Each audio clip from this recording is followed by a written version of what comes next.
Happy day, oh happy day. What up people of the internet, my name is Spug to the Plug and welcome back to my channel. Today, I got a very special, very important video for you guys.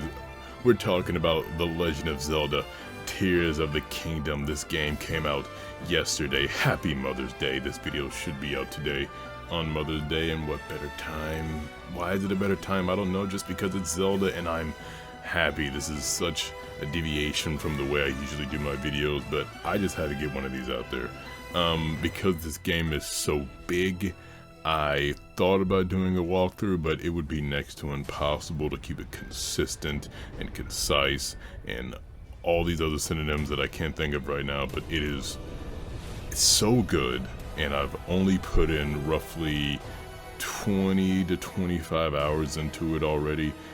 And dude, I was so blown away by it. I'm not being glib.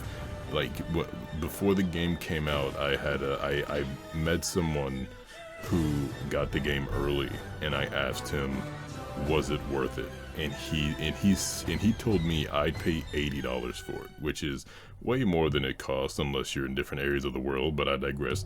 And that got me excited. Not just all the promotional footage, the teaser we got like 2 years ago, actually having my hands on the game and realizing that it is more than Breath of the Wild. It is its own entity. It's way bigger, and at the same time, really overwhelming. Like, I'm not sure if anyone else is like this, but the moment I booted up the game and I went out into the world and I just looked out into the landscape and saw all these buildings and all these statues and monuments and these shrines and all this world, I'm like, I can go to all of that, and it's going to take me forever, right? If you guys don't know, if you haven't touched the game yet, or if you may know, if you click on this video, if you're playing it yourself, it has essentially three separate maps that are available to you once you get past the tutorial phase.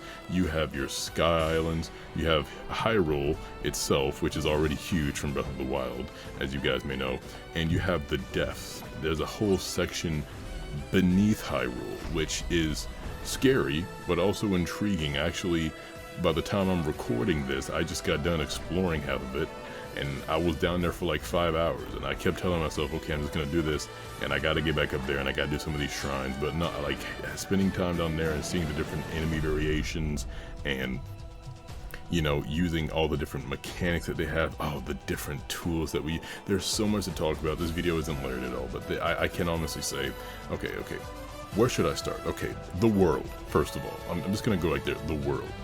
Tears of the Kingdom is huge. Okay, we've already established that it's huge. There was a fear, I think, in most people whenever you revisit a sequel that isn't going anywhere else. How are you going to make this any different than the last game? Okay, and there was already, you know, it looks like Breath of the Wild. It still maintains that very unique, very distinct art style that Breath of the Wild has. You know, a bit more polished, of course, for the second game. The UI is different, the HUD is different, everything feels a bit more cleaner, at least to me. I know some people are still going to have I prefer the old game better. I think this one is fine to me. I really enjoy it. I don't see anything wrong with it, but it's huge, you know. It's nothing like Breath of the Wild. Hyrule's still the same, but everything that we have to do in it is completely different. All the shrines are different. Even some of the returning enemies have, you know, different attack patterns and different designs, and it really makes you feel like, wow, we haven't been back here in a while. You know, it has this very nostalgic feeling to it. Even the last game came out nearly 7 years ago, and it's not even that long in the grand scheme of things, but it does feel like it. And so when you put back into this world, there is a feeling of nostalgia when you hear those audio cues and you see all these different characters that you haven't seen since the last game. There's nothing else like it, and I'm really enjoying my time with the world. I think of the new mechanics, right? The new mechanics is just something that they talked about in their own Tears of the Kingdom Direct. The ability to make anything, like when you get the Ultra Hand ability, and you pick up things, which ultimately acts as like a stasis, except not just for metal objects. You can move anything, you can fuse anything together. I'm not sure what footage I'll be using, but there should be some of me making something, and it's honestly good. And think about it, this is just kind of early on footage of me capturing this just for this video, because I just had to get this out, and I've done so much more since then. I've been constructing makeshift planes and cars, and I've been attaching like really long bridges to get past the wide gaps, and it's honestly amazing. And I honestly thought there was going to be some limitation to the things they would let us do when it came to this ultra hand ability that they had promoted, you know, since really showing off the game, but it doesn't seem like it so far, at least not at this point in the series. You know, other abilities include ascend. You know, if you're underneath a solid surface, you're able to zip up and pop up from the top, which I find extremely useful. Also, no limitations, no punishments. People exploit it. I've seen it. You can use it to your heart's content. It is very useful. It gets you out of sticky situations. Really makes you think, especially when you have shrine puzzles. It really useful. The fuse ability, probably my favorite of all the new abilities that are in the game. And I mean, dude, when they showed it off, I thought this was going to be one of those mechanics that was just like, it's going to be too much.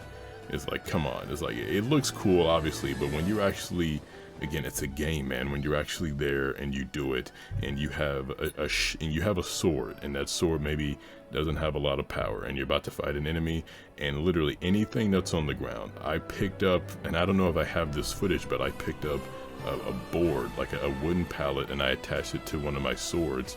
And as I was swinging it, it had a wind effect, and it was not only damaging the enemies, but it was blowing them backwards, which was so much fun. And discovering these fun little things little by little is so cool. And of course, you pick up other resources like mushrooms and plants and fruits, and all of them do different things. Like there's a fruit in the game called a fire fruit, and when you attach that to your sword, most importantly to your arrows, and you shoot your arrows, now those arrows instantly become flaming arrows. And actually recording this video now, I'm just now thinking about it, that I was wondering, would there be other types of arrows in this game, just like Breath of the Wild had, you know, your standard arrows, your fire arrows, your bomb arrows, your ice arrows. There's no need for that, because it promotes you to go out, or it encourages you to go out and collect more resources so you can make those arrows on your own. There's bomb flowers, like I said, there's fire berries, there's you know, the types of even animals, like the types of insects that have that effect to them, and you can then attach that to your arrow and shoot it and make it a nice arrow and make it a bomb arrow. I've done it so many times, and it's so fun. I defeated a Hinox with a bunch of makeshift bomb arrows, and it was, I think I might have that footage, but even if I don't, it's freaking awesome. I can't get enough of it. There's these thing called bright bloom seeds, which helps you in the depths because it's really dark, and instead of carrying a torch around, you know, while trying to fight off enemies, you can take some of these seeds, which mainly grow in the Sky Islands, and either throw them or shoot them with your arrow. I recommend throwing them to conserve your arrows. Excuse me. And you know, it lights up the depths for you, and you know, they stay there, and you're able to come back down, and there's just so much this game has to offer. And I'm not even a quarter of the way through, you know. I'm just kind of going through the motions, and I'm exploring, and I'm trying to get all these towers activated. The towers, by the way, are no longer like, you know, the towers from the first game. Well, they're still essentially the same concept, I won't say that, but you know, it's the little things that they've added to really make it feel like this isn't Breath of the Wild, this is Tears of the Kingdom. You know, there's new enemies, well there's a new big bad, you still have some of your same allies, even new ones, you know, you have a new objective, you have new powers, new abilities, new things you can do. I can't explain to you guys how much fun jumping off a Sky Island and just diving onto the ground, especially when you get your paraglider and you know you'll be safe, or even just like challenging yourself and finding a body of water to land in, which no matter what distance you jump from, as long as you land in water in Breath of the Wild, in Tears of the Kingdom, excuse me, you will be safe. I don't know if I want to talk about a lot of the story just yet. I think for those of you who've seen the promotional footage, or even maybe can take a hint from some of the footage in the background, of what it may be, but I don't want to spoil it too much because I am further into it at this point that I'm recording. So I won't make any spoilers, but this was just me kind of getting my thoughts out there and being like, this is kind of, you know, those before you buy videos by Gameranx. I think if you're a gamer, it might just pop up in your, it may just pop up in your feed when you're when you're browsing YouTube. I love those videos, like before you buy. This isn't before you buy. This should be an after you buy, because you should definitely go pick up this game immediately. I'm having so much fun with it. It makes me. I actually, one thing I meant to touch on was I actually did a video a few weeks back of me going back and playing Breath of the Wild. I'm sorry if you guys heard that, but me going back and playing Breath of the Wild in preparation for Tears of the Kingdom, kind of reacquainting myself with the game and the movements and the controls. And I was not being glib. I was not being a sort of person for the video. I was literally, if you go back and watch that video, I was still amazed at how well this game held up. Like, I forgot how much I enjoyed it, how much I enjoyed collecting resources and fighting enemies and just playing as Link and looking at how beautiful the world is. And, you know, before I leave, that's another thing. This game is running on 7-year-old hardware. It's like when I was playing Red Dead Redemption 2 or The Last of Us Part 2 on the PlayStation 4. Games that push the boundaries of the hardware they're built for. You know what I mean? It's insane, and it still looks so good, and it still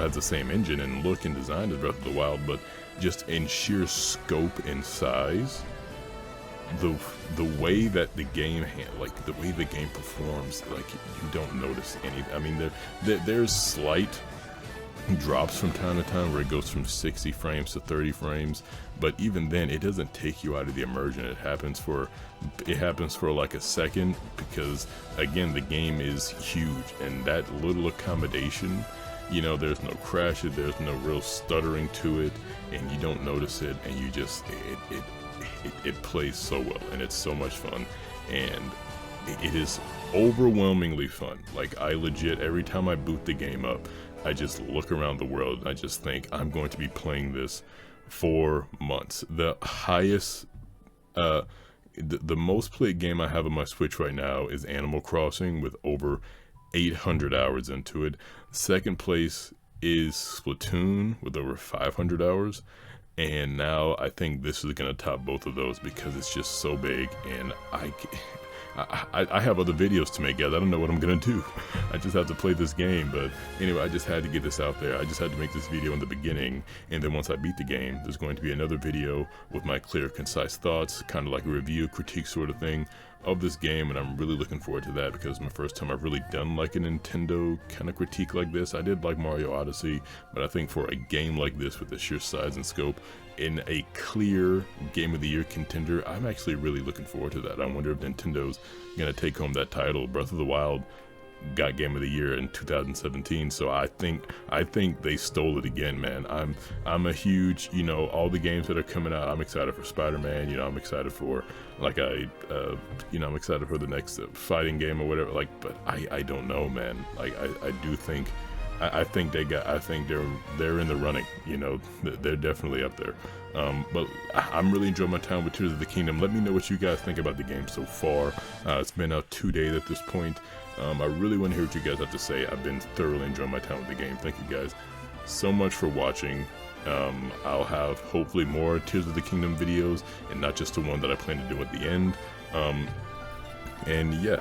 And happy Mother's Day again. So, like the video if you like, subscribe if you're new. Like I said, please let me know how you guys are enjoying the game down in the comments below, and I will talk to you guys in the next video. Peace.